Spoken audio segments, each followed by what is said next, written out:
But the big question is, and this is really the moot point in this case, can Justin Trudeau come up with evidence, credible evidence, to back these very, very serious allegations he's made in public? Now, on the 18th of September, like I said, he stood up in Parliament and made this very, very stunning allegation that Canada believes there are credible allegations of Indian involvement in the killing of Hardeep Singh Nijjar. The next day, the 19th, Trudeau, this is after India rejected these allegations and said it's absurd. Trudeau then climbed down a notch and said the intention was not to provoke India or to escalate, but for India to take this issue seriously. Subsequently, on the next day, the 20th of September, Pierre Poilievre, who is the leader of the opposition, and remember on Monday, Trudeau had said that he had spoken to Pierre Poilievre before making the public statement on the floor of the House. But Pierre Poilievre also climbed back and said that Trudeau should come clean. He should tell the country, tell the world, tell India what evidence he has to back these claims. The next day, on the 21st, which was yesterday, on the sidelines of the UNGA in New York, the Canadian Prime Minister stuck to the old charge that he has credible reasons to believe that Indian agents were involved in the killing of Nijjar. On the same day, the Ministry of External Affairs alleged that Canada has not shared any evidence or any information yet. In fact, the MAA spokesperson went a notch higher and said that Canada has become a safe haven for terrorists and it should worry about reputational damage arising from there. Now, despite Trudeau's repeated claims, the moot point is this, and this entire diplomatic standoff rests on this simple point. Can Canada, can Justin Trudeau cough up concrete evidence to support these allegations? Now, there is also an inherent duplicity, some would say a double standard, a Western double standard, if you will. Nijjar was not exactly some white sheep. He was a character with dubious past. His entry into Canada was dubious. The manner in which he procured his citizenship was dubious. He was involved in the gang wars in Surrey in British Columbia. Also, there was the video of him training with AK-47s, banned weapons for private citizens in Canada. He was wanted for a number of cases here in India. Letters rogatory were issued as far back as 2015 and 16. There was an Interpol Red Corner notice against him issued in 2017. So, let's be clear who we're talking about. Now, the West has killed on many an occasion foreign nationals on foreign soil. Some of the most high-profile ones. January 2020, the US strike in Iraq killed the then head of the Al-Quds force of the Iranian Revolutionary Guard, General Qasem Soleimani. He was killed on foreign soil. In October 2019, the United States killed the ISIS founder Abu Bakr al-Baghdadi in Syria, again on foreign soil. In 2015, January, the Al-Qaeda terrorist Abu Anas al-Libi died in US custody after he was apprehended in Libya. In September 2011, US drone strike killed Al-Qaeda leader Anwar al-Awlaki, again in Yemen on foreign soil. And of course, the most famous of it, May 2011, US Navy SEALs in a special operation killed Osama bin Laden in Abbottabad in Pakistan. Now, when the West does not have or does not hold this as a double standard for killing and going after terrorists even on foreign soil, then why should India not? That is a larger question, a more geopolitical question, but I want to first go across to our guests who are joining us. Navdeep Suri is former Indian diplomat and now with the Observer Research Foundation. Pramit Pal Chaudhary is practice head of South Asia, the Eurasia Group. Daniel Boardman, senior journalist, joining us from Toronto. Michael Rubin is a senior fellow with the American Enterprise Institute. Thank you very much for joining us. Navdeep Suri, let me start with you first. You know, I keep saying this again and again. Very seldom do you have a prime minister of a country going up in parliament and publicly making such grave allegations against a foreign government. Now, 5 days on, we have not seen anything, we've not heard anything in terms of evidence to back up those claims. So either of two things could be possible. Either they don't have that evidence or they don't want to release that evidence at this stage. Which do you think is most likely in this case? I think there are two aspects to your question, Zaka. One is, why hasn't it been done? I think the obvious answer is that Trudeau is in bed with the NDP. He needs their support, and he can't jettison it at a time when his own popularity in the opinion polls is plummeting. But I think, at a different level, there's also something about the nature of intelligence information and how it is shared.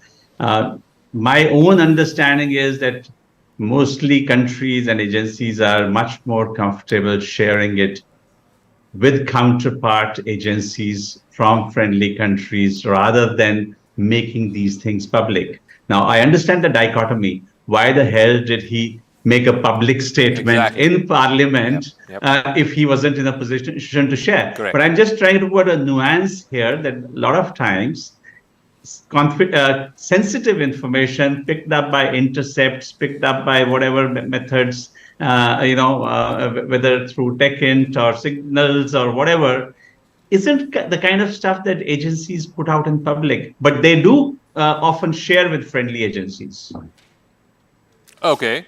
Pramodpal Chaudhary, one other thing that Trudeau said, and he said this yesterday at the press conference on the sidelines of the UNGA, that he raised this personally with Prime Minister Modi at the G20. Now, if indeed he has shared whatever evidence or whatever information the Canadian intelligence agencies have about Niger's killing and potential Indian involvement in it, then do you believe that Mr. Modi and his government have come to a conclusion that that evidence or whatever information has been shared with them is not good enough, and that's perhaps why India has ratcheted up? I mean, India was the country that went ahead and said, okay, halt all visas for Canadians who want to travel here. Do you think that would be a fair conclusion?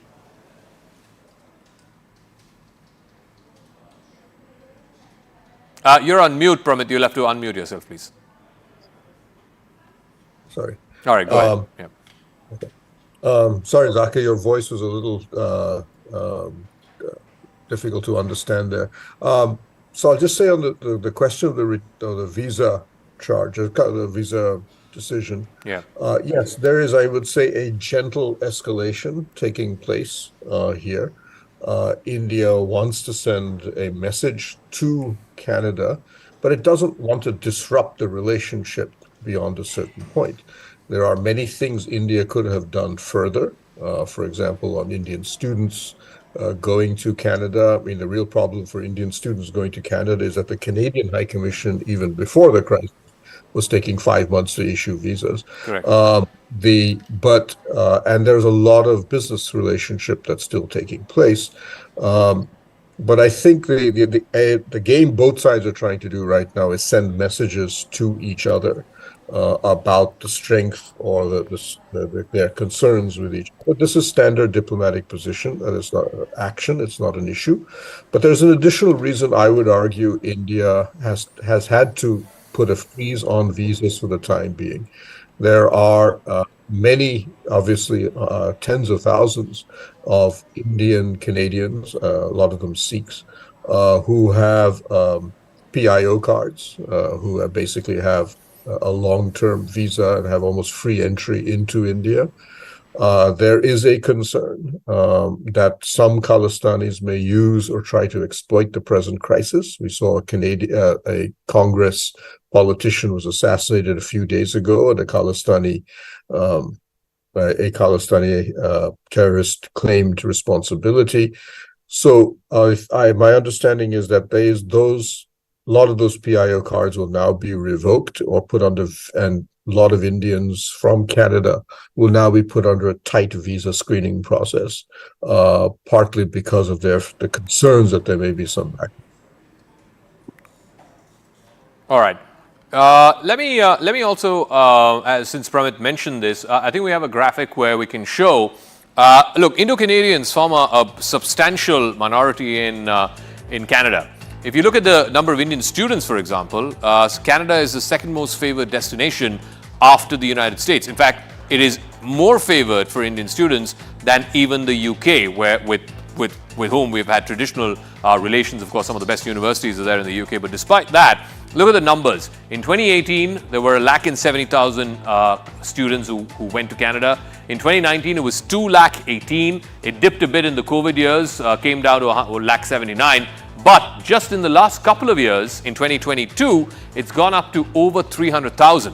Now that is a staggering figure, because 300,000, we're talking about in a community of about 1.5 million, 300,000 are students. And of course, many of these students have gone there in the hope of getting employment opportunities, to finish their course and then get employment opportunities there. So these 300,000 students, they're a substantial number. And of course, because of this diplomatic fracas that's been going on, their futures look a little uncertain. Now, international students, their enrollment in 2022, this is overall in Canada, 40%.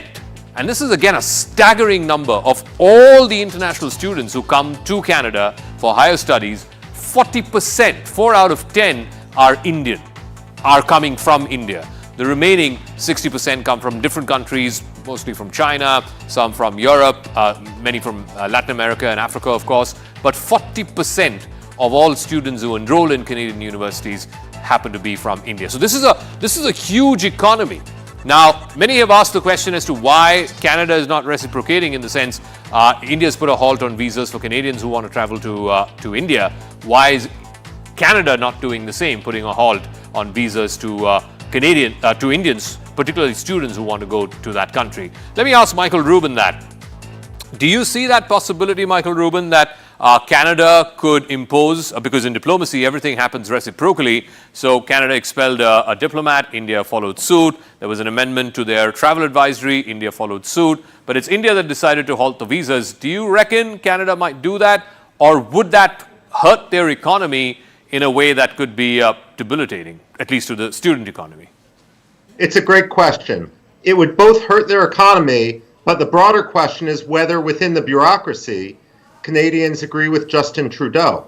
If they believe that Justin Trudeau went out on a limb for very cynical and superficial reasons and is leading Canada down the rabbit hole, you're going to have resistance within the Canadian Foreign Ministry about pursuing this to its natural conclusion of tit-for-tat breaking of a much more important relationship. And this really is a tragedy on Canada's part. You know, Americans operate through the lens of analogies.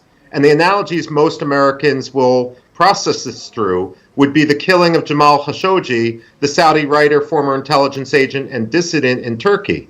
When that happened, even though there was no love lost for President Recep Tayyip Erdogan of Turkey, the Turks provided evidence immediately. And that's what swayed public opinion. As you said in your introduction, either Canada doesn't have the intelligence, it's not as cut and dry, or they weren't prepared to release it. And at the same time, you know, this is really not the beginning of the story. This is the beginning of a new chapter, because Canada has had a lot to answer for as being a hub of terror finance and as being a safe haven for some of these extremely militant, violent terrorist groups. Just on that point about the comparison with Jamal Khashoggi, and I want to ask Daniel Bodman this, because I'm not sure that people here in India would buy that analogy, because Khashoggi was a journalist, somebody who was taking on the Saudi regime. Nijjar was hardly that. Right. There were multiple FIRs, very serious crimes for which he was wanted here in India. His own entry into Canada, the manner in which he finally managed to procure citizenship, again, very, very dubious, that entire process. And of course, like I said, there was letters rogatory against him. There was a red collar notice against him issued by the Interpol. So he's not some holier than thou figure. Daniel Bodman. Neither was Jamal Khashoggi. I could find you a picture of Khashoggi in the 80s with AK-47s in Pakistan supporting militant Islamist groups there. He was an open supporter of the Muslim Brotherhood. Now, doesn't mean he deserved to be killed. He was murdered. I think the thing here is the Turks provided evidence. Also, is pretty cut and dry. Video, he goes into the embassy in one piece. He comes out of the embassy in multiple pieces. Didn't take a genius to figure that out. This is very different. In Canada, it's not true. This is a Khalistani leader. Say what you will about him. There's no denying it. We saw all the flags at his funeral. We know that there has been Khalistani gang violence. There was just some this week where another leader was killed. So this is a drive-by shooting. We don't know who was in the car. We don't know what their motivations were.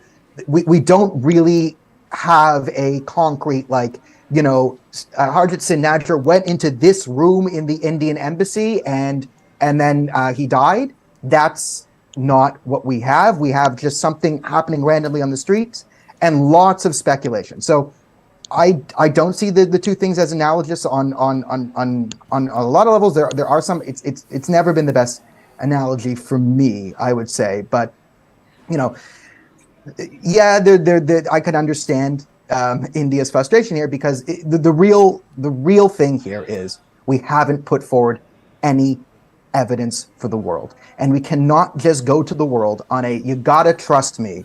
I swear, cut ties with 1 billion people and an important geopolitical ally. Just take our side. Why?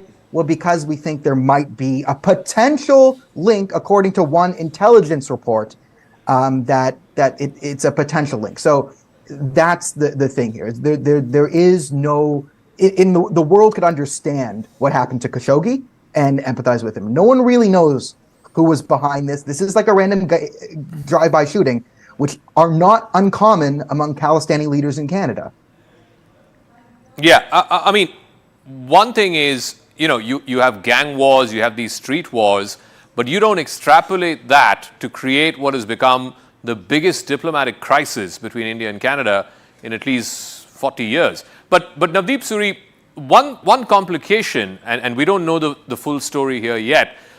There was a Canadian Broadcasting Corporation report which put out that Canadian intelligence sources believe that they have information which connects some Indian diplomats with intercepts and signal intercepts and so on, which seems to suggest their involvement. But more than that, that report also suggested that some of this intel may have been shared with Canada by one of their Five Eyes allies, which includes the US, UK, Australia, and New Zealand.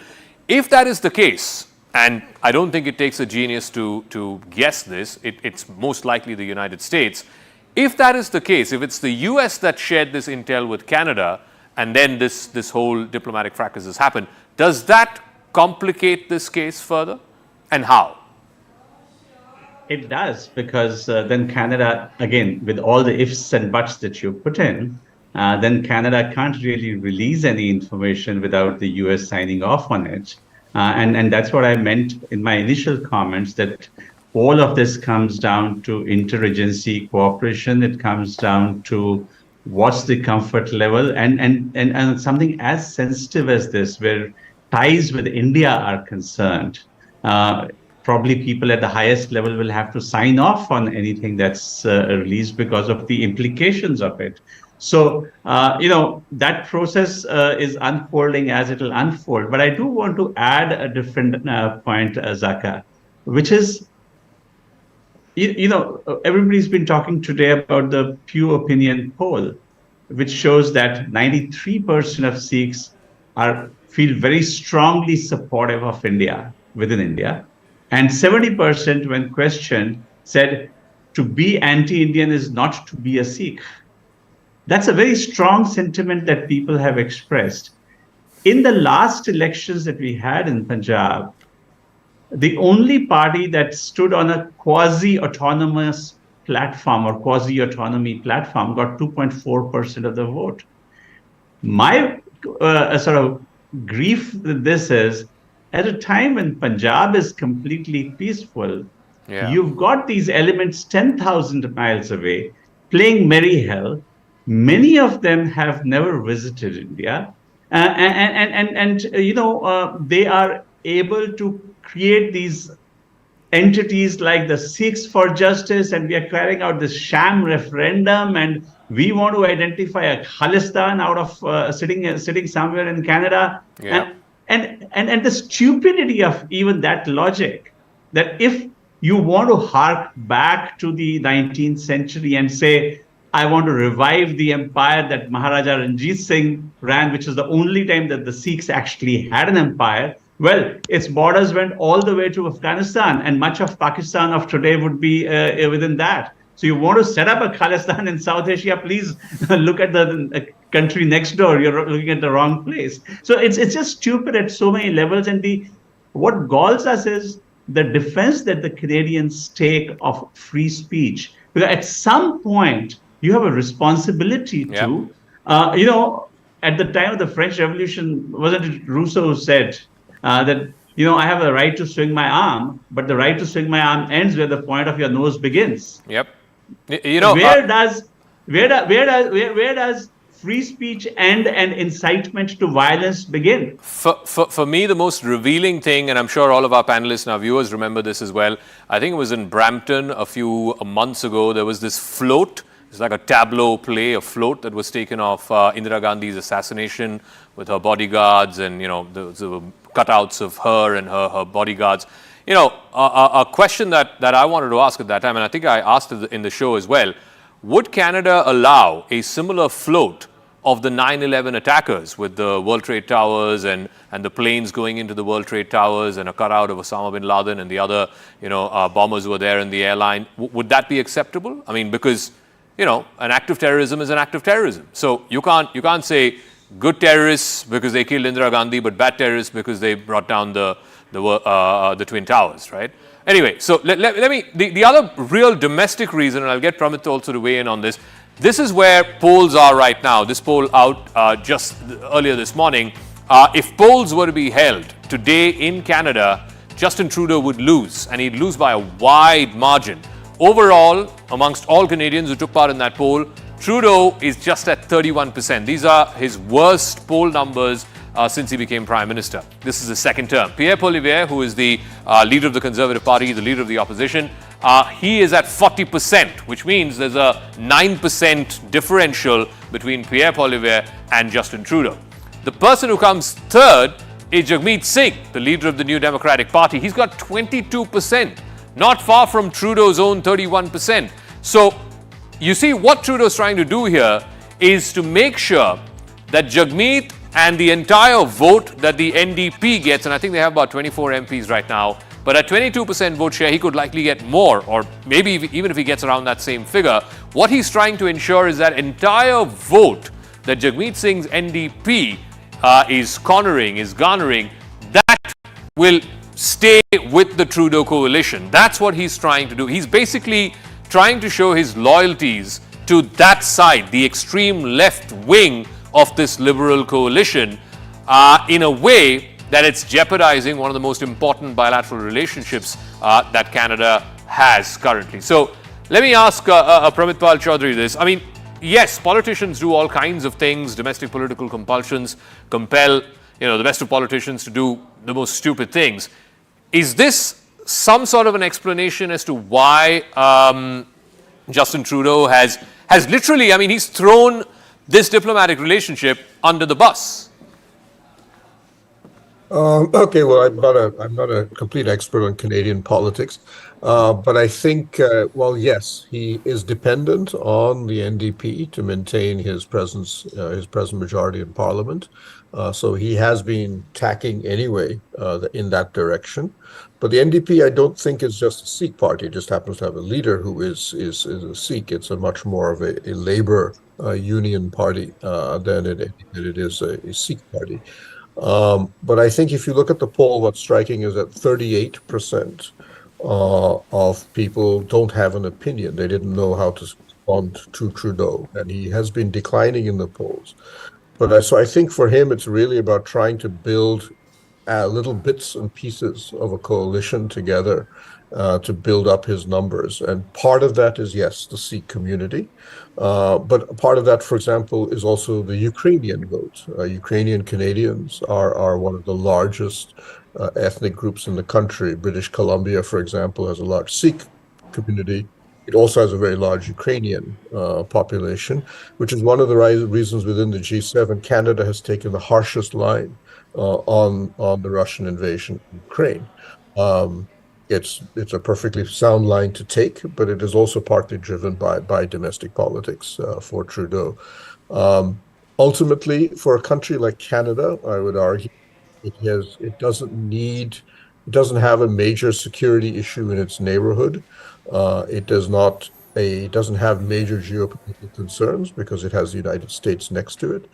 There will be a tendency to allow domestic politics, at even a very minor level, to affect your foreign policy because there are no repercussions. Yeah, you're right about that. I mean, its foreign policy towards India has been shaped in large part because of the Indian immigrant community, and particularly the Sikh community.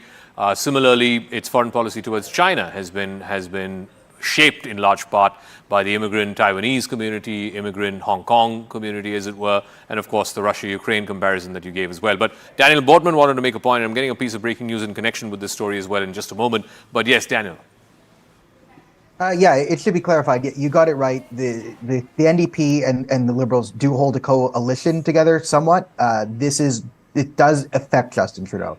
So Jagmeet Singh, he is an ideological Khalistani. We've seen him speak at Khalistani conferences, speak next to people advocating for violent ethnic separatism there. And the way the Canadian system works is the leaders have a lot of power over the party. So you've had this Faustian bargain between Justin Trudeau and Jagmeet Singh last year to keep them in power until 2025. Jagmeet gets his pension at 2025. Justin gets protection from any potential corruption scandals because if they form a ruling party, which means they can essentially create the jury from the political class that will judge them. So they get to be their own judge, jury, executioner. So this is a driving thing in Canadian politics. So it's not so much vote driving because you can win the Sikh vote in Canada without Khalistanism. Stephen Harper, former prime minister, hugely grew the Sikh involvement in the Conservative Party without any Khalistani nonsense. So it's not more about votes, it's more ideology. And you could say maybe is there dark money and political and ideological infiltration going through the parties to make these decisions? That's a far more likely answer than just votes, because the vote argument, it actually doesn't make sense vote-wise to go into Khalistani nonsense. But what explains then, Daniel, Pierre Poilievre, the leader of the Conservative Party, he's also taken a very sort of middle-of-the-road line on this when, like you say, there's no need to, because a large majority, an overwhelming majority of the Sikh community is not supportive of these violent ideas to try and establish Khalistan. So why is he also not taken a stronger position than he has from what we've seen of his public statements in the last couple of days? Okay, the Conservative Party of Canada is reflexively cowardly. Okay, they're where they can form an opinion on anything. So there's also the fear, though, of what Poilievre is doing is he doesn't want to come out against the government right now and present any sort of disunity to the world. We know he probably thinks Trudeau is wrong, but he's kind of falling on his sword here to not create an internal rift that could be exploited by the international community because our prime minister got us in a geopolitical battle with one of our allies for some reason. So I think that would explain it more. And I would expect the Conservative Party to sort of take their time, look at this, see how the Canadian community reacts to all the Khalistani violence. And then, as in standard Conservative Party, once they have 3 months of data and people telling them what to think and how to think, then they'll start to come up with some public opinions. All right. Just stay on with us. I'm going to come back to our guests in just 1 second, but I've got to go to this piece of breaking news that's coming in. This has been tweeted out just moments ago by the Indian mission in Canada, that consular services for Indian nationals in Canada, that includes issuance of passport, renewal of passport, police clearance certificates, attestations if they need any, will continue to be extended. There won't be any kind of delay or any kind of halt in that. So any consular services that Indian nationals require in Canada, the missions there, and we have 3 of them, they will be continuing with that as has been the case till before this controversy happened. So let me go across to my colleague Abhishek Jha, who's breaking the story. So a sort of qualitative nuance being put out there. So the halt in visa issuance for Canadian nationals, but for Indian nationals who require regular consular services, those services will continue. Explain to us why this is important and why this tweet had to be put out to make that clarification, Abhishek. Well, Zaka, this comes as a big relief for Indian nationals who have been living in Canada and who have, for some reason, they might have lost their passport or they need some other certification or attestation from the embassy or the High Commission of Missions in Canada. And ever since those the detail had come from the BSL that there will be no passport application that will be processed, there was some sort of confusion whether the entire consular service has been closed, the day-to-day operations have been impacted, and whether Indians could still go and get their work done that is essentially needed for them to come back home also. So to clear those confusion, this tweet has been put by the Indian mission in Toronto, where they have said that the consular service remains open for Indian nationals and they can get their passport issuance and renewal and some certification that they might need for essentially for their legal process in Canada also, or maybe to come back home also. We'll leave it at that. So that important clarification coming in from the Indian mission in Ottawa, that consular services for Indian nationals will continue without any hiccups or without any kind of halt. The halt is for visas for Canadian nationals who want to travel to India. So let me get a closing comment from our guests. I want to go to Michael Rubin. So the big question that's being asked is, how do both sides climb off this diplomatic escalation ladder? Because right now both of them are on that escalatory mode. Canada expelling a diplomat, India expels a diplomat, Canada modifies its travel advisory, India issues a fresh travel advisory, India then halts visa services, Canada is yet to react to that. The larger question is, someone's got to get off this diplomatic escalation chain, and if they need to, then what may be the face saver to do that? Well, Justin Trudeau has to be a bit more mature as a leader in this case. I really do think he made a mistake for cynical political reasons, the same way Vice President Joe Biden in 2008 made a mistake castigating Hamid Karzai for U.S. electoral reasons. Donald Trump, 8 years later, talked about building the wall, created a diplomatic crisis, making Mexico pay for it. In this case, Justin Trudeau needs to stop digging the hole. The purpose of the United States in this case should be not to draw moral equivalence between the two. Canada never should have been hosting a terrorist, and I'll make another analogy here, much closer to bin Laden than Jamal Khashoggi in the first place. But if Justin Trudeau insists on digging a hole, the United States should be providing him a ladder to help him climb out. But silence is a virtue in this case. He needs to step down and stop making it a personal issue. The national security importance of this to both India, the United States, and Canada is way too high. Pramit, what may that ladder be for Justin Trudeau to climb out of the hole that he's in? And also, do you what Michael concluded with, do you believe that this is an intensely personal thing, perhaps because of the way he was treated here when he came for the G20? Pramit Pal?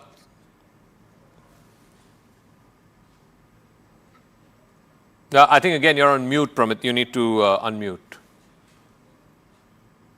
Yeah, sorry. No, go ahead. Sorry, I missed the question. No, so the two comments that Michael Rubin just made about, one, the United States has to provide the ladder for Justin Trudeau to climb out of the diplomatic hole that he has dug himself into. So what may that ladder look like? And two, do you think he's done this for personal reasons? Maybe he felt admonished, or he felt that he was not treated well by the host when he was here for the G20. So my sense is that that decision had already been made to confront India about the death of. So I think but I think both Canada and. So I think the sequence is basically we see Canada and the Five Eyes share the information among each other before the G20. He then has a conversation with the G7 members, which essentially are Five Eyes minus New Zealand plus Japan and France.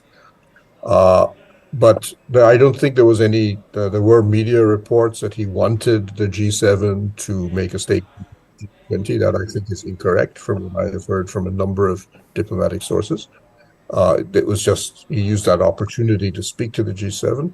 But one thing, it was very clear that the G7 countries make clear that do not disrupt the G20 summit. Mm-hmm. America had made it very clear to everybody in the Western world that a G20 summit in which India came out looking bad, a G20 summit that failed, would effectively be a victory for China. And this was fundamentally the driving force. American diplomatic support for India during the G20 was crucial to its success. So there was no question, I think, of Canada trying to use the G20 to promote that position. Right. But obviously, Trudeau showed his displeasure. He skipped the dinner. He pulled his hand out of Modi's hands in front of the TV and so on. And then after the G20 summit was over, then he felt the opportunity to go before his parliament and make that he now was open to the window opened for him to go before his parliament and make the statement that he did. Okay, Daniel, I'll give you the final word. How do you see this ending? I think I had a guest the other night, Raymond Vickery, who said if Trudeau is not able to publicly demonstrate that this is the evidence to back the claim that he made, it might even be the end of his political career. Well, we've been staring down the end of Justin Trudeau's political career for massive political scandals for about 8 years now. He's going to make it to 2025. Now, how does this end? 99% chance, really badly for Canada. We don't have any leverage here unless we have a bombshell dynamite report.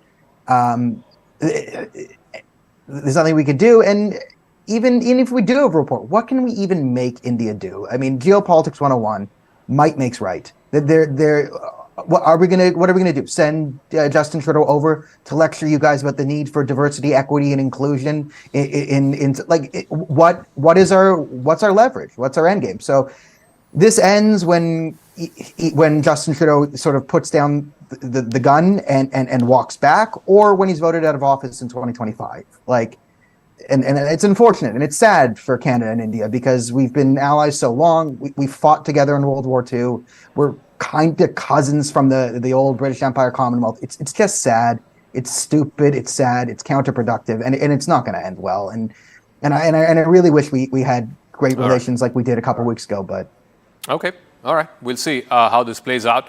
I suspect, and because of this Five Eyes alliance, I suspect some of the others will also step in the moment they see either, concrete evidence to back these claims or the lack thereof. And I guess some of those countries will also have to step in to try and calm down tempers. But we'll leave it at that. Thank you very much to all our guests for this fascinating conversation. Our second story tonight also has diplomatic repercussions, if you will. Sports Minister Anurag Thakur today has decided to cancel his planned visit to China for the Asian Games. This decision comes after 3 players, wushu players from Arunachal Pradesh, were denied regular Chinese visas to take part in the Asian Games. Delhi has strongly protested against Beijing's denial of accreditation and has asserted that India reserves the right to take suitable measures to safeguard its interests. Now, this incident is not the first time that Beijing has provoked India. Previously, China had issued staple visas to Arunachal Pradesh players. The northeastern Indian state of Arunachal Pradesh is seen by China, viewed by China as its own territory. Will India draw the line for China when it comes to Arunachal Pradesh? I want to go across to our guest, but first, the story so far.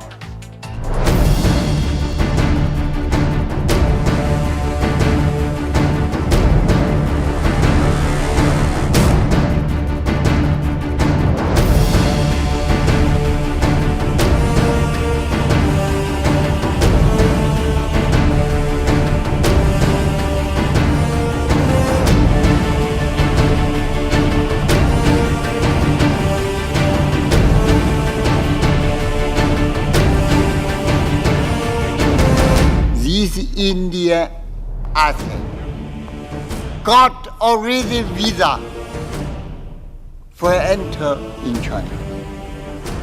China didn't refuse any visa.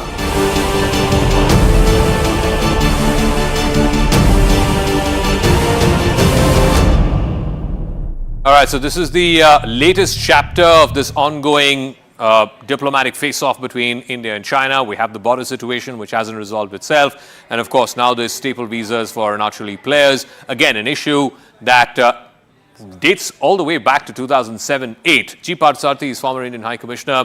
Professor Victor Gao is Vice President with the Center for China and Globalization Chair at the Soochow University. G. Parthasarathy, let me ask you this. I think the first time they gave staple visas to people from Kashmir, people from Arunachal, was all the way back in 2007-8.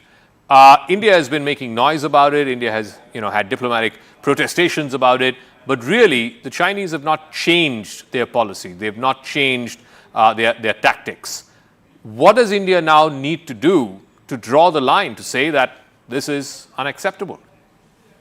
Well, let's face it. We have not responded, and I think we should. For example, I think we should invite, like we did recently, international visitors to Jammu and Kashmir, and they came along and to other areas which are on our borders. I think a concerted effort now has to be made.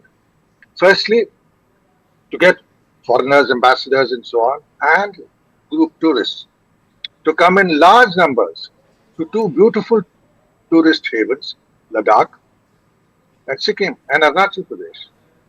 Now, therefore, you make the point that it's open to all foreigners. If the Chinese don't want to come, it's their business. That is the point to be made quite clearly to the Chinese. And it should be made pretty public that you may not recognize Arunachal Pradesh, you may not recognize Sikkim, you may not recognize parts of Ladakh, but foreign military attaches, foreign visitors, foreign tourists, and we've taken visitors around Srinagar and Jammu and Kashmir. So I think that is the correct diplomatic response to what the Chinese are doing. The second point is, let's face it, they have been on the offensive militarily every now and then. They made some inroads earlier on, but were completely blocked when they tried it in Arunachal Pradesh last year. So China also knows there are limitations to which they can intrude. But I think we should repeat the exercise we've done, that take a lot of foreigners along, VIPs, to these very states, and then see how beautiful they are. It is a point politically made. Let me ask Victor Gao, for the last many decades, and this is a big red line for China, India has recognized what you call the One China policy. If China is not willing to recognize the One India policy, which includes Jammu and Kashmir and Arunachal Pradesh, then surely at some point, Indian diplomats and Indian diplomacy is going to have a rethink on mouthing this line about, the standard line about One China policy. Maybe India will start giving stapled visas to those folks who are applying from Tibet and Xinjiang and Hong Kong. That should be par for course. I mean, after all, in diplomacy, Professor Gao, as you very well know, it is about reciprocity.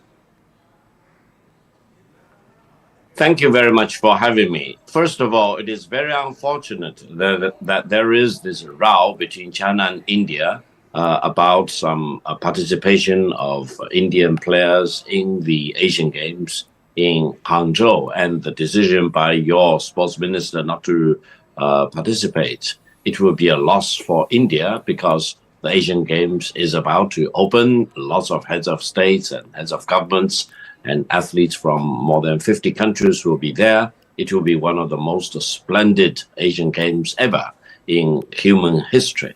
So I do hope the Indian players going there will be very successful, bring home many medals, gold, silver, and bronze, etc., to make the Indian people very happy. Secondly, allow me to emphasize very quickly, yes, there are territorial disputes between China and India. What you call Arunachal Pradesh is what China called South Tibet. And traditionally, it has been Chinese territory, and the two countries have a dispute over there. Also in the western section in the China-Indian border. Now, how to resolve these territorial disputes requires all the wisdom and care and the long-term vision between the two countries. For India to claim that Arunachal Pradesh is in Indian territory is exactly the same as China claims that that piece of territory is Chinese territory. Traditionally, it is the South Tibet, as we call it. It's inhabited by the Tibetan people, and there are disputes between the two countries. I do Professor Gao, if you may allow me 30 seconds, do you know the first time in an official Chinese statement from the Ministry of Foreign Affairs, the first time they referred to Arunachal Pradesh as Zhangnan or South Tibet was in 2005. It was not in 1959. It was not in 1962. The very first time in an official Chinese foreign ministry document where they claimed all of Arunachal Pradesh, where they said all of Arunachal Pradesh is Zhangnan or South Tibet, was in 2005. The dispute was over a place called Tawang. That's been there for a number of decades now. But the first time China claimed all of the Indian state of Arunachal Pradesh was as recently as 2005. Then you forgot the reason why there was a border war between China and India back in 1962. Why should the two countries went to war? The war was for Tawang. Piece of The territory. war, which also explains perfectly why the Chinese came in about, what, 10, 15, 20 kilometers in. That's it. They did not come too far in deep the entire state of Arunachal Pradesh. And G. Patsarthi can correct me if I'm wrong on this. Again, I stand by what I said. The first time they claimed all of Arunachal Pradesh was in the 2000s. No, absolutely not. G. You forgot Patsarthi. one G. of the- Patsarthi, thank you. You Yeah. forgot. Absolutely. Listen, absolutely. I was in the army after the 1962 war. I was positioned in the passes, and I'd been to Tawang. Tawang was no Chinese ever crossed it, and that's a fact, and that can't be denied. Look, China believes in what I call as cutting piece by piece in its territorial claims.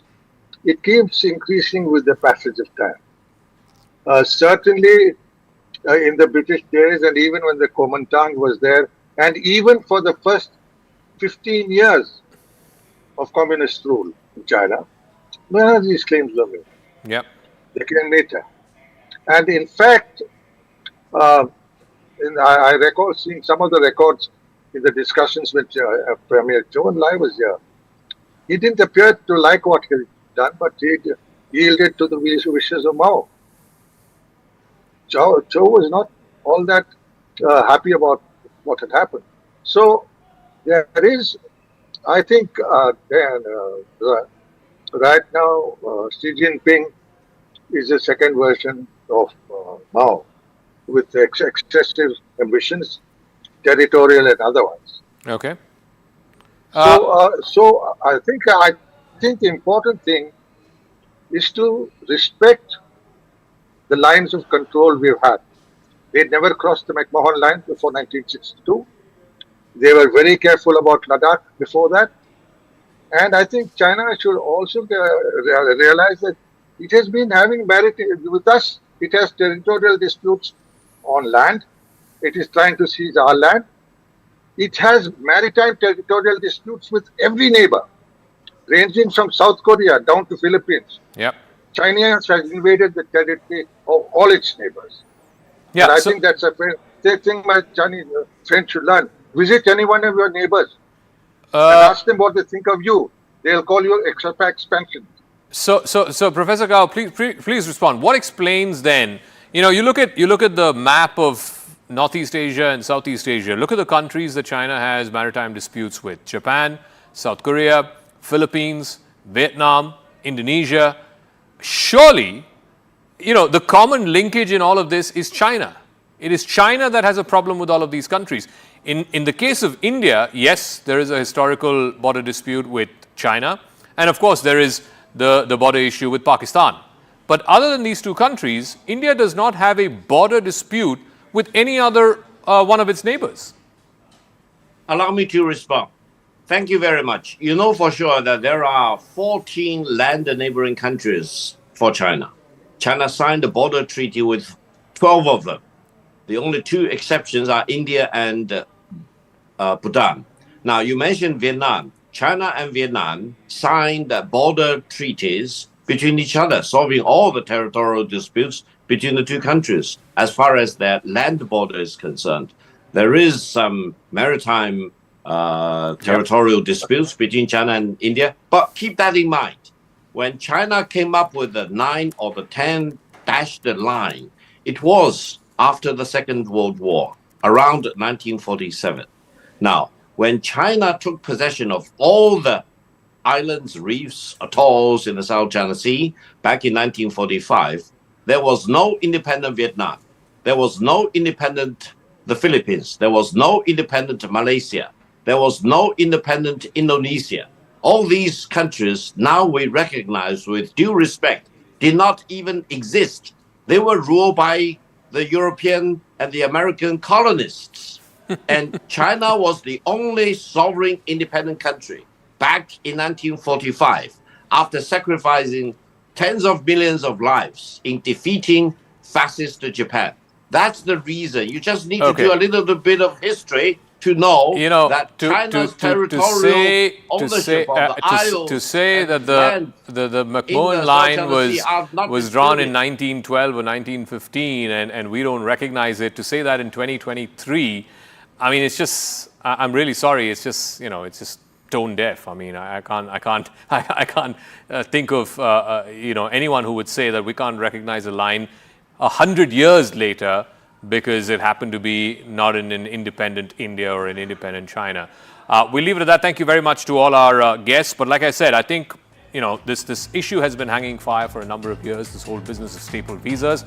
And in diplomacy, it's about reciprocity. If China is not going to give proper visas to people from Arunachal Pradesh, then India should follow suit, reciprocate, and not give stamped visas. Instead, give paper visas to those Chinese who are coming from Tibet or from Xinjiang or from Hong Kong, for that matter. Thanks for tuning in. I'll catch you again Monday night.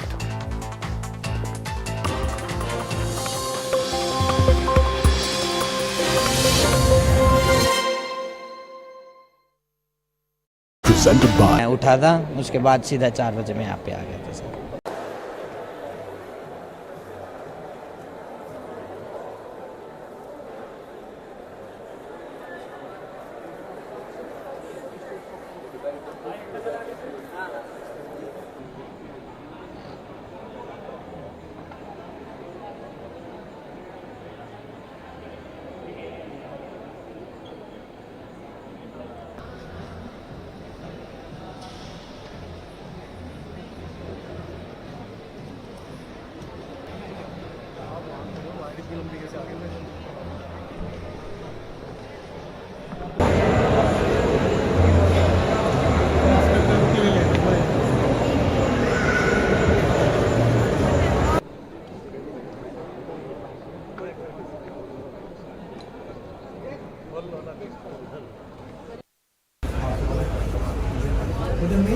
We're entering the Apple Socket store and we're going to take you to the first look of the new iPhone 15 Pro range. So as you enter, the iPhone 15 series has entirely captured the floor over here. You will not find any iPhone 14s right now. And we have the 15 Plus over here. That's the first thing we'll see the moment you enter the Apple Socket store, or in fact the Apple BKG store in Mumbai as well. So this is the 15 Plus. Well, you have the dynamic island over here, and not to forget the Type-C port is over here as well. And this is the 15 Pro. 15 Pro. Again, the Type-C in iPhones. It's looking so weird that we're so used to seeing Type-C in Android phones only, and this is the first time we're getting to see Type-C ports in iPhones. And this is the king of the show, the iPhone 15 Pro Max. This is like a maxed out edition. This is a titanium finish that you can see, and this is the titanium finish. And let's see the pricing. So the minimum base variant of the iPhone 15 Pro Max is 256 GB, and it starts at 1,59,900. That's quite expensive, especially in India compared to other countries. But yeah, this is the flagship device of this year's iPhone range. And if you're on budget, if you have around 75,000 rupees, then this is the iPhone 15. Now, there is a dynamic island in all of these iPhones. The first time you're getting to see dynamic islands on all the new iPhone 15 range. And of course, USB Type-C. As far as the processor is concerned, the iPhone 15 has the same processor like the iPhone 14 Pro. So it's basically, you can say, the iPhone 14 Pro with dynamic island. That's what the iPhone 15 is all about. And this is the A16 Bionic chip, A16. This is the A17 Pro. This is a new chipset, and this is very powerful. A17 Pro chipset on both this and the 15 Pro Max. You can convert the iPhone 15 Pro series into a gaming console. You can play AAA titles. That's cool. You can just plug into your phone to a monitor and along with the gamepad, and you can game like a pro. That's really interesting. So this is a titanium. Yes, this is the titanium range. As you can see, there are other color options as well. I'll just take you through the iPhone 15. Here's the pink, and this is a lighter shade of the new titanium finish. And there is another interesting color over here. This one. So if you come to the Apple Socket store, you can touch all the iPhones, and you can actually get to experience all the phones. You can check out all the colors and all accessory range as well. And talking about the iPhone 14, there is a 14 series phones as well. Yes, just for comparisons, if you want to compare and see that which one makes more sense. So this was the new iPhone 15 Pro range. You can of course come into any Apple store, Apple BK store, Apple Socket stores to check it out, or you can also go to the Reliance Digital or Chroma or other retail partners as well to check out the new iPhone 15 series. So from September 22nd, that is today, the sales have started, and of course you can just buy the same product online as well. You may get some good discounts. If you're buying in store from any of the Apple store, there is an HDFC card discount of rupees 5,000 that you can get.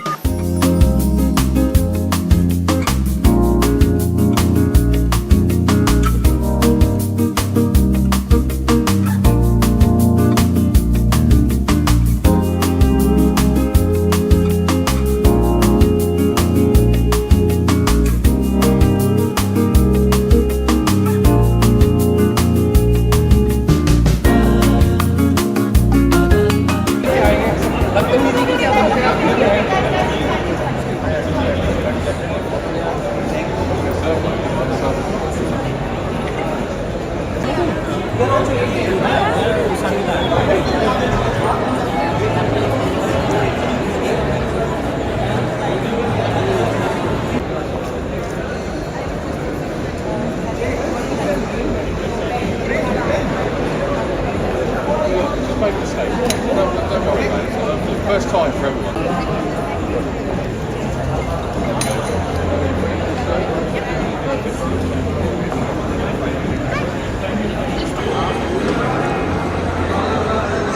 Why? You don't know what I mean? You should have to have an employee to serve you.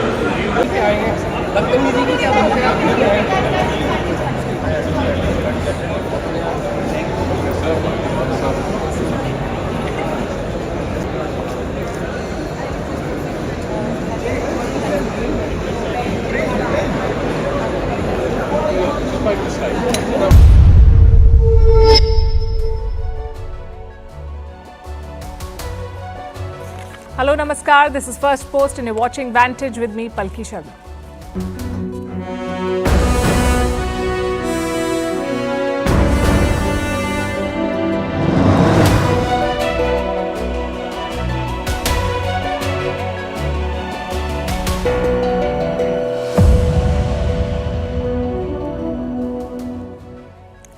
We start again with the Canada story. Justin Trudeau has spoken again. He says he will not provide proof, but he wants India to cooperate in the investigation. Meanwhile, his team is planting stories in the media. It's now a game of selective leaks. One report says Indian diplomats in Canada were spied upon and their exchanges are a giveaway. Meanwhile, Trudeau's ratings are falling. A new poll is out. It says if Canada were to hold an election today, Trudeau would lose. We'll bring you the details, the analysis and the impact it is having on people. In other news, China is back to its old tricks. It is targeting Indian athletes from Arunachal Pradesh. We'll tell you how India has responded. Nepal's Prime Minister is heading to China, and that too for 8 days. Why Zelensky is losing allies as the war in Ukraine drags on. How it was Sudan versus Sudan at the United Nations General Assembly. Why Europe is targeting Russian diamonds and how it may hurt India. And South Korea's new law to protect teachers. All this and more coming up. The headlines first. Ukraine attacks Russia's Black Sea Fleet in Crimea. A Ukrainian missile struck Moscow's naval headquarters in Sevastopol. This is the latest assault by Kiev on the peninsula. Ukraine has vowed to recapture Crimea, which Russia annexed in 2014. Iran and Djibouti restore ties after 7 years. The decision comes after Iran and Saudi Arabia resumed diplomatic relations. In 2016, the African nation had severed ties with Tehran in support of Riyadh. Djibouti sits on one of the world's busiest shipping routes. Thaksin Shinawatra could act as an advisor to the new government of Thailand. His party leads the ruling coalition in the country. Thaksin is currently serving a jail term after returning to Thailand last month. The 74-year-old was ousted in a military coup in 2006. A blockbuster movie is scaring Chinese tourists away from Thailand. The Chinese movie No More Bets talks about cybercrime in Southeast Asia. It shows an unnamed country very similar to Thailand. The Thai economy depends heavily on tourism, particularly from China. MotoGP says sorry to Indian fans after displaying a map of the country without Kashmir. Angry fans took to social media to protest, prompting the apology. The premier global motorbike competition is holding its first ever race in India. And this is a conference you won't be able to shake it off. Australia will host an academic convention on Taylor Swift. Swiftposium, as they call it, will be held at the Melbourne University next year. It will focus on Taylor Swift's impact on gender, literature, and the economy.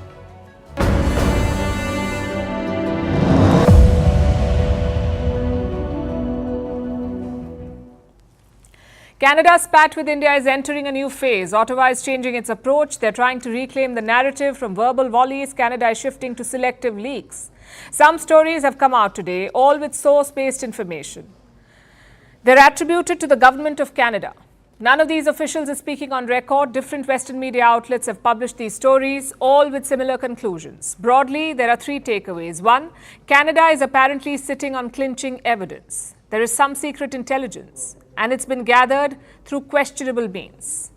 Two, their Western allies are helping them. They're feeding more intelligence to Ottawa. And three, they're making demands from India, not just Trudeau. Apparently, Joe Biden too raised this with Prime Minister Modi. And what was India's response? We'll discuss that. Let's start with the leaks. The first one came from Canada itself. Their public broadcaster published this. It basically says Canada is not lying. It does have intelligence, but what kind of intelligence? Both human and signals intelligence. Apparently enough to establish a link between India and the death of Nijjar. Now, a quick recap here. Canada is investigating the death of this man, Hardeep Singh Nijjar. He died in a shooting incident in the month of June this year. He is a Khalistani, a sanctioned terrorist. He ran a banned terrorist outfit out of Canada. Nijjar was also involved in the Khalistan referendum. He was whipping up support for the breakup of India and for a separate Khalistani state for Sikhs. Now, this is a separatist terrorist campaign. Canada is giving such groups a safe haven. And now it says it has credible intelligence linking India to Nijjar's death. This report was published today. It talks about the intelligence gathered so far. And what kind of proof does Canada have? We do not know that. Not yet. The report does not give details. All it says is Ottawa has proof against Indian diplomats. It has communications which could be relevant to this case. That's all. Now, two problems with the so-called proof. One, the world still doesn't know what it is. And if and when it does come out, it will have to be scrutinized. Problem number two, were Indian diplomats snooped upon? It seems that they were. Indian diplomats were being watched in Canada, not just by Canadian sleuths, but also by Canada's allies. We are talking about the Five Eyes, the intelligence sharing alliance, Canada, the US, the UK, Australia, New Zealand. These are the Five Eyes members. Reports say one of these Five Eyes members had intel about Indian diplomats and they passed it on to Canada. Is that legal? Can diplomats be spied upon? Do they not enjoy certain protections? Well, they do. Diplomats have special rights. Their rights are spelled out in the Vienna Convention. It doesn't say very much about spying in particular, but it does talk about the protection and privacy of diplomatic missions, diplomatic bags, and diplomats themselves from any persecution and prosecution, rather. Did Canada or its allies violate any of these rules? It's hard to say because we don't really know how they gathered the evidence they claim to have. Yesterday, Justin Trudeau spoke again. He refused to release the evidence, but he called on India to join the investigation. There is no question that India is a country of growing importance and a country that we need to continue to work with not just in the region, but around the world. And we're not looking to provoke or cause problems. That's why we call upon the government of India to work with us. Trudeau is just repeating himself here, while his officials are going around planting stories. Let me show you another one. This is about Canada's claims again. It says Biden discussed the case with Prime Minister Modi and it happened during the G20 summit. So what did Prime Minister Modi tell Joe Biden? That they don't know or they haven't written about. But when the Indian Prime Minister spoke to Justin Trudeau during the very same summit, he rejected his claims. And India has been firm in its rejection. It's unlikely to change. What is America's position? Here's what the White House said. There's not some special exemption you get for actions like this, regardless of the country. We will stand up and defend our basic principles, and we will also consult closely with allies like Canada as they pursue their law enforcement and diplomatic process. It's a bit rich coming from the US. What basic principles will they defend? They invaded Iraq, they invaded Afghanistan, they routinely launch drone strikes, they engineer regime changes. Ask Imran Khan. America has mastered the craft of foreign interference. So I'm not sure they are in a position to give special exemptions. But that's another story. We'll save it for another day. For now, we focus on Justin Trudeau. He wants condemnation from the West and cooperation from India for some credible proof he claims to have, but he won't share. Justin Trudeau made his allegation on Monday. Since then, everyone is asking the same question. Why? Why make such a public spectacle? Why not handle the issue diplomatically? A recent opinion poll could have the answer. Canadians were asked to choose their next Prime Minister. Look at their response. 40% respondents picked Pierre Poilievre. 40%. He leads the Conservative Party. That's the main opposition in Canada. And how much did Trudeau get? 31%. Only 3 out of 10 Canadians want Justin Trudeau to stick around. Number 3 is also a familiar face, Jagmeet Singh. He's a Khalistani. He received 22% of the vote. So the big takeaway is this. If elections were to be held today, Justin Trudeau would lose. The Conservative Party will form the government in Canada. And there's a message for Jagmeet Singh too. His support has slipped 4 points since September last year. So Trudeau is on shaky ground. His own popularity is plunging, and so is that of his Khalistani buddy. And this relationship is crucial to the story. You see, Trudeau leads a minority government. His party, the Liberals, do not have a majority in Parliament. So how are they in power? Thanks to Jagmeet Singh. His party offers outside support to Trudeau, sort of like a kingmaker. And what does this kingmaker think of the allegations? The allegations against India. Listen to his statement. To all Canadians, this is my vow. I will leave no stone unturned in the pursuit of justice, including holding Narendra Modi accountable. That's what Jagmeet Singh has said. How about that? Zero proof, zero credible information. And who does Jagmeet Singh blame? The Prime Minister of India. Not even diplomats or embassy staff, straight to the Prime Minister. And this attitude betrays the intentions of Justin Trudeau and Jagmeet Singh. They're playing to the gallery. Sikhs make up 2.1% of Canada's population. I know it does not sound like very much, but their political clout is much more. And the reason for that is Canada's election system. Let me explain and listen to this carefully. Here in India, political parties pick candidates. They have high commands or election executives. They give the tickets. These bodies select the candidates who will contest an election. Canada has a different system. Many commentators call it pay to play. The Canadian system, pay to play. Let's assume you want to contest, you want to run in an election. Then you must mobilize voters from your party. They have to gather, submit a form, and pay a fee. Only then will you be nominated. Who would you call for something like this? Maybe family, or friends, or colleagues.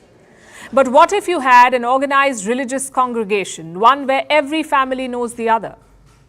One where every family is relatively well off? That's the Sikh community in Canada. And within that community, Khalistanis have an upper hand. We've seen their rallies and referendums. Clearly, mobilization is not a problem for them. And this faulty system has poisoned Canadian politics. A minority within a minority has hijacked the narrative in Canada, and leaders like Justin Trudeau are playing along. Same within his own party. Some within, rather, his own party are calling him out. Like Chandra Arya. He's a Liberal Party lawmaker. He says terrorism cannot be glorified as free speech. Listen to what he said. I can't understand how glorification of terrorism or a hate crime fully uphold the rule of law. I can't understand how glorification of terrorism or a hate crime targeting a religious group is allowed in the name of freedom of speech and expression. You heard him, that was Trudeau's own MP, and he's right. Most Canadian Sikhs do not support Khalistan. Only a tiny minority do. And Trudeau's support has emboldened this tiny minority. India gave him every opportunity to correct this mistake. Sources tell us that New Delhi submitted 26 extradition requests to Canada. 26 requests. How many did Canada approve? 0. These are bona fide separatists and terrorists. There is evidence against them. It was presented to Canada, yet Canada shielded them, maybe even weaponized them. We have learned from our sources that Hardeep Singh Nijjar was working for the Canadian intelligence. This is what Indian sources are telling us, that Nijjar could have been working for Canada. If true, this is massive. Hardeep Nijjar was a designated terrorist. He was an enemy of India. Instead of cracking down on him, Canada may have weaponized him. Yet Trudeau blames India. He keeps talking about not provoking, but his actions suggest otherwise. On Monday, Canada expelled an Indian diplomat from their country. They revealed his name. They also revealed that he was a RAW agent. RAW is the Research and Analysis Wing. It is India's foreign intelligence agency. And this is a major escalation. Our sources say India trusted Canada with this information. We do that with friendly countries. We tell them who the intelligence officer is. This is supposed to be confidential information. But Canada went public with it. They blew the officer's cover. Again, why so much drama? This is a question for Justin Trudeau to answer. His actions make one thing clear, though. He's willing to stake everything on this fight. Because this is not about Canada or its people. This is about Trudeau's political future.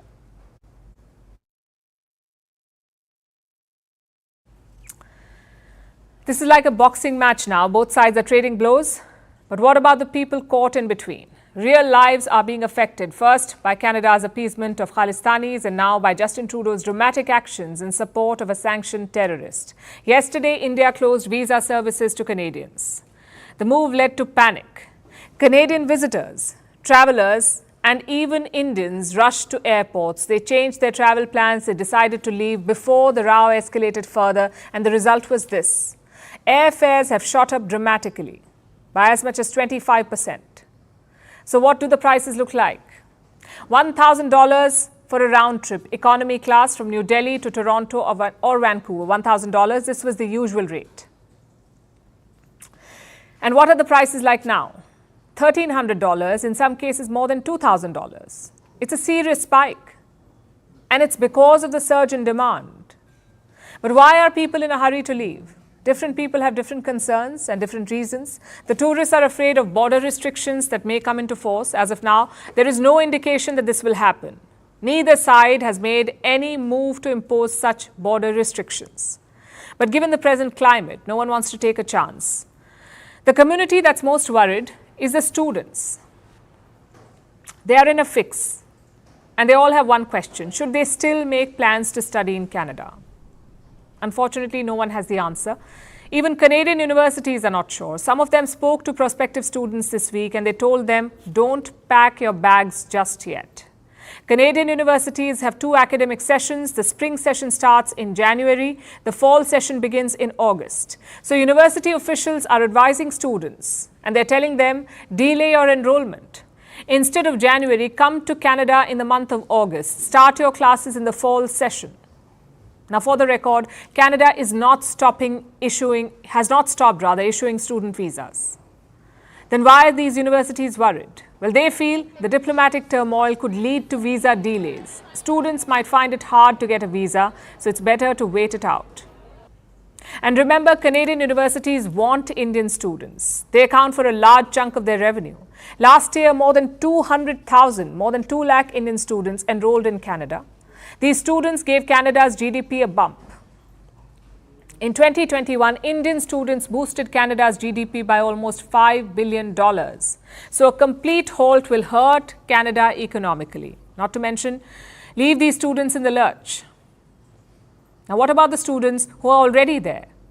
They're a worried lot.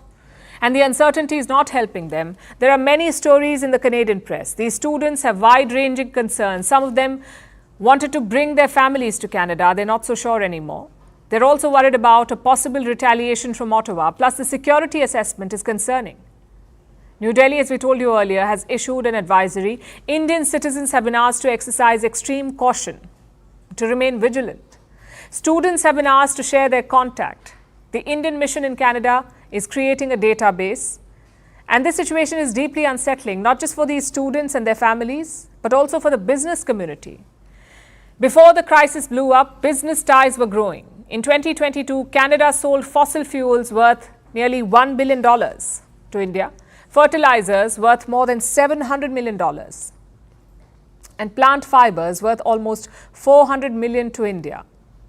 Now, some of you may not know this, but India depends on Canada for key commodity supplies like pulses, and one of them is masoor dal, or the red lentil. Canada is India's largest supplier of red lentil. And how much did India buy last year? More than 5 lakh tons. This was worth over $400 million. India too was doing good business with Canada. India's major exports include pharmaceutical products, iron and steel, and nuclear reactors and boilers. Last year, the value of this trade was worth almost $300 million. Canada invests in the Indian markets as well. It is India's 17th largest foreign investor. Since the year 2000, Canada has poured in more than $3 billion into the Indian markets. Now that their Prime Minister has picked a fight with India, what is the outlook for these investments? What happens to the traders? Will they have to look for new customers? And what happens to the Indian students?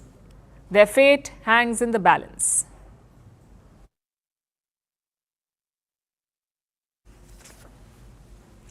The Asian Games are set to begin tomorrow. China is hosting them, so expect two things: some good sporting action and some not so good political opportunism.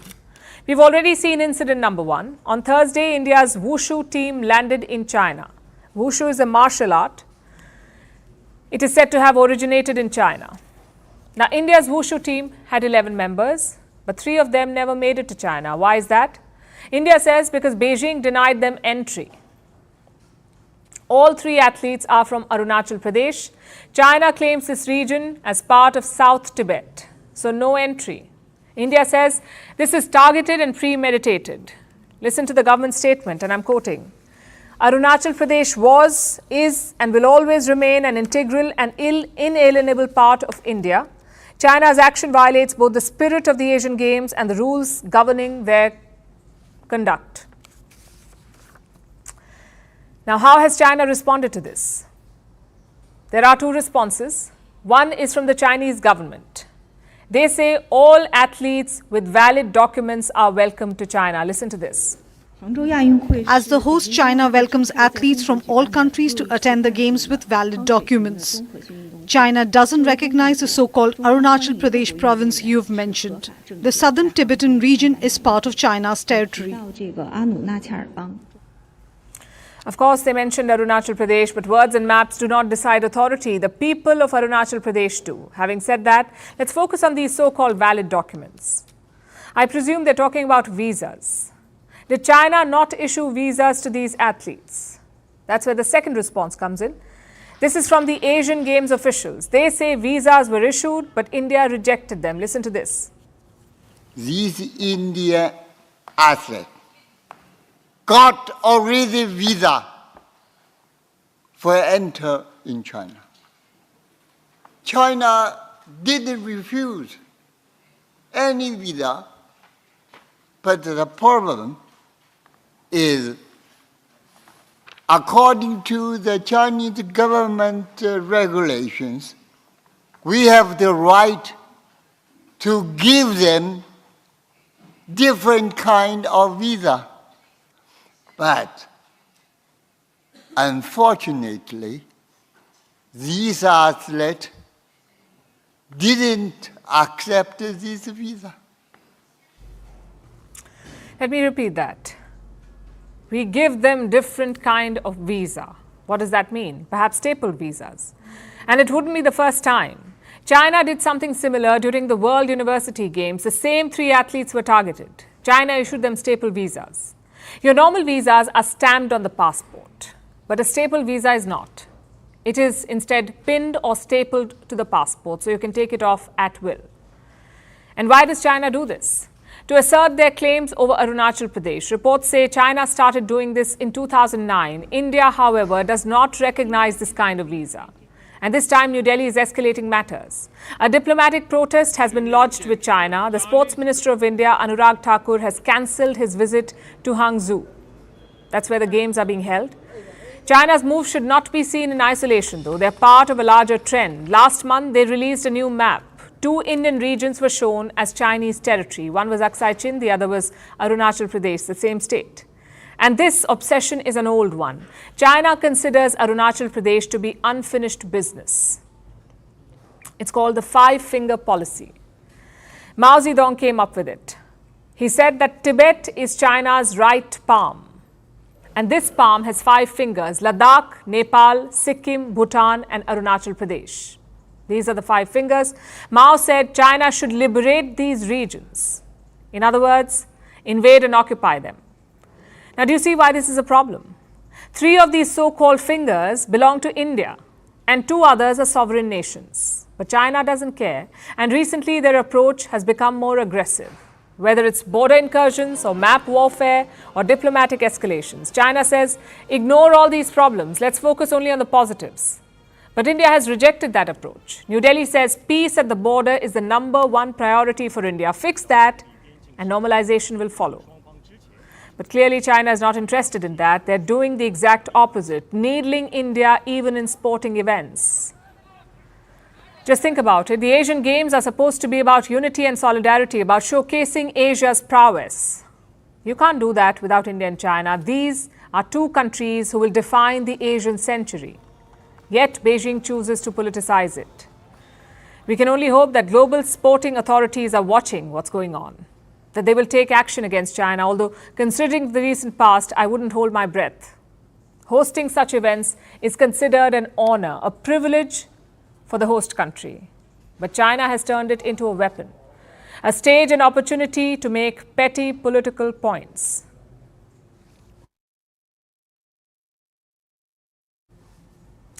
I mentioned the 5 fingers.